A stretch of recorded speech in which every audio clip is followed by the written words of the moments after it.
burning youth, trusting that the enemy would be burnt to ashes in the revolutionary flames, imagining that an ideal world would be born tomorrow from the ardor and zeal coursing through her blood. She was intoxicated by her brilliant, crimson dream until a bullet pierced her chest.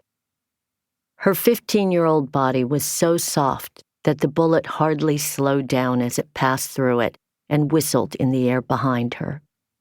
The young Red Guard tumbled down along with her flag, her light form descending even more slowly than the piece of red fabric, like a little bird unwilling to leave the sky.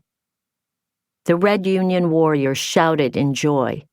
A few rushed to the foot of the building, tore away the battle banner of the April 28th Brigade, and seized the slender, lifeless body. They raised their trophy overhead and flaunted it for a while before tossing it toward the top of the metal gate of the compound. Most of the gate's metal bars, capped with sharp tips, had been pulled down at the beginning of the factional civil wars to be used as spears, but two still remained. As their sharp tips caught the girl, life seemed to return momentarily to her body. The Red Guards backed up some distance and began to use the impaled body for target practice. For her, the dense storm of bullets was now no different from a gentle rain, as she could no longer feel anything. From time to time, her vine-like arms jerked across her body softly, as though she were flicking off drops of rain. And then half of her young head was blown away, and only a single, beautiful eye remained to stare at the blue sky of 1967. There was no pain in that gaze, only solidified devotion and yearning. And yet, compared to some others, she was fortunate. At least she died in the throes of passionately sacrificing herself for an ideal. Battles like this one raged across Beijing like a multitude of CPUs working in parallel, their combined output, the Cultural Revolution. A flood of madness drowned the city and seeped into every nook and cranny.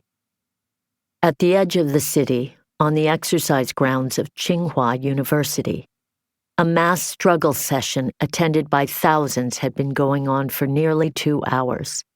This was a public rally intended to humiliate and break down the enemies of the revolution through verbal and physical abuse until they confessed to their crimes before the crowd. As the revolutionaries had splintered into numerous factions, opposing forces everywhere engaged in complex maneuvers and contests. Within the university, intense conflicts erupted between the Red Guards, the Cultural Revolution Working Group, the Workers' Propaganda Team, and the Military Propaganda Team. And each faction divided into new rebel groups from time to time, each based on different backgrounds and agendas, leading to even more ruthless fighting. But for this mass struggle session, the victims were the reactionary bourgeois academic authorities.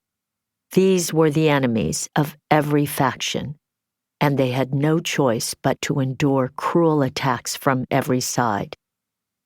Compared to other monsters and demons, reactionary academic authorities were special. During the earliest struggle sessions, they had been both arrogant and stubborn.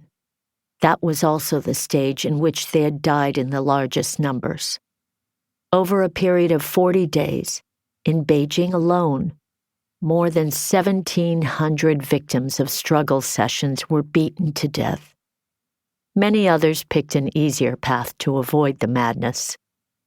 Laoshe, Wuhan, Jianbozhan, Fulei, Zhaojiuzhang, Yiqun, Wenjie, Haimo, and other once respected intellectuals had all chosen to end their lives.